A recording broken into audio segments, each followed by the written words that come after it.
Okay, we also want to talk about the tape real quick. You see several different colors around here. That's always a question. Again, I'm telling you my methods. It may be in conflict with what you hear. The marketing, heavily marketed, is the blue tape. I mean, they spend more on advertising than they spend on the product. The blue tape is okay I really don't have a use for it. We can demonstrate in some other areas on the project where the blue tape has already failed. It's only been on for about 3 weeks. We like frog tape in most cases. The frog tape has a unique feature, and that feature is this. It's got a self-sealing side to the tape, so there's a little powder residue on this you'll find. And what that powder is, it actually gels in the presence of moisture. So your edge, that is, whether it's the edge to the trim in the wall or the crown, in the presence of moisture, this will actually self-seal, and it'll seal any leaks. And so this is almost a leak-proof type of tape. Now we've got the yellow and we've got the green. The green is much more aggressive, okay? The yellow is for delicate surface. We use the green especially on the baseboard because that's the #1 place where you're going to get bleed. A lot of times there's an irregular caulk or an irregular corner, and so there's little divots where the paint can come under. So the green tape, it really seals nice to keep that paint from coming down and under. As far as the crown, unless you can't hardly shove paint under it, so we're just really making a line up there. The sides of the windows, you know, we're going to use the yellow.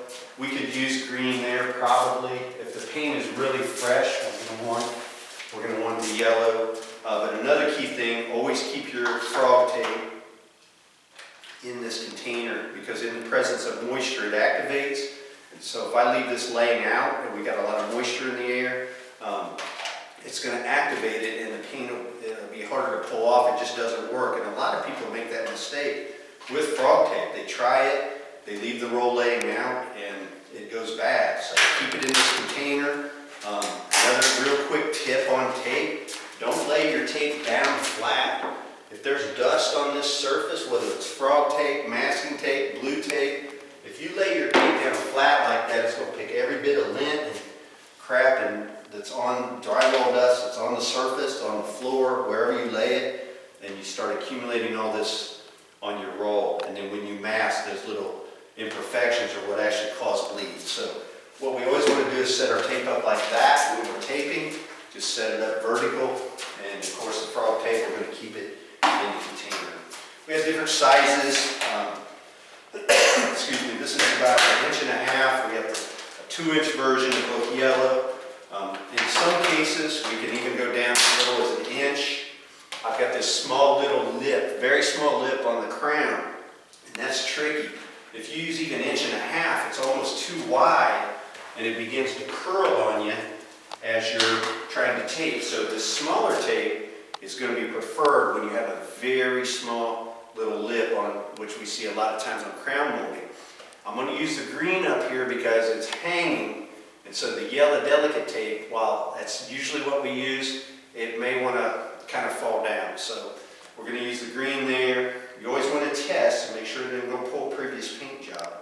If somebody painted latex over oil before or something, you can actually, by taping, you can actually pull not only your recent paint, but the old paint as well. So again, we'll talk more about the tape in another sequence. So just going to show a real basic on this, and I know you probably can't see it from there, which again, we have a whole nother sequence on taping shown in detail. But the basic principle, I'm going to use the edge of the tape, the edge of the roll, flat against the wall. It's just physics. It's going to make my line. This wall is very irregular. There's places where this crown is about 1/2 inch thick down to 1/8 inch. And so it varies.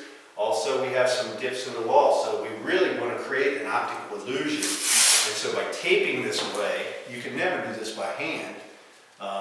We just get the tape started. I'm holding it flat against the wall, and I just simply tap it there, and it's going to find that straight line. I'm going to hold my thumb where I pull my tape. This is another reason I like the small roll. If you have a big roll, there's a lot more resistance to pull, and that resistance causes your tape to get crooked. So this 1 inch up here is really more than adequate, again, keeping that roll straight, flat against the wall. And we're just really tapping and smoothing. And that's a real nice line. Now we have a trick here where I need to move. I could have stilts on, I could have a second ladder to step onto. I do that sometimes, but we're just finishing this corner. So I'm just going to tear a long enough piece together. Do that. Now, you'll notice the halogen light sitting over there. I probably should have the halogen light on for this detail masking, but we're going to just wing it today. And then I cut a couple little square pieces. Again, we'll show you that in the other sequence, but this is a detail that really will make a difference when you see a very nice square corner. And again, it's sort of an optical illusion.